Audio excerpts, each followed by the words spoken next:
మొన్న కూడా శ్రీకృష్ణదేవరాయల సంస్థాన సమయంలో కూడా సరిగమ పదనిసలు పలకించేటటువంటి స్తంభాలని ఏర్పాటు చేయడం అది ఇంజనీరింగ్ స్కిల్ కాదా? ఫ్లోట్ అయ్యేటటువంటి పిల్లర్స్ని ఏర్పాటు చేయడం ఇంజనీరింగ్ స్కిల్ కాదా?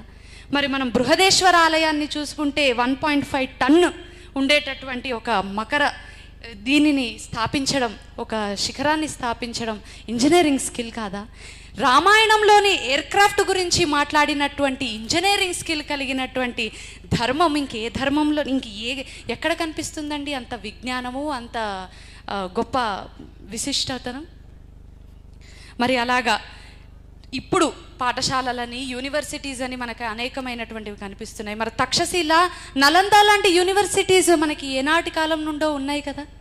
మరి వాటిని ఇన్వేడర్స్ ధ్వంసం చేసి, నాశనం చేసి, నలందాలోని పుస్తకాలు 6 నెలల పాటు మన జ్ఞాన సంపద కాలిపోతూనే ఉండింది ఔరంగజేబ్ లాంటి ఇన్వేడర్స్ చేసినటువంటి భయంకరమైనటువంటి అరాచకాల వల్ల.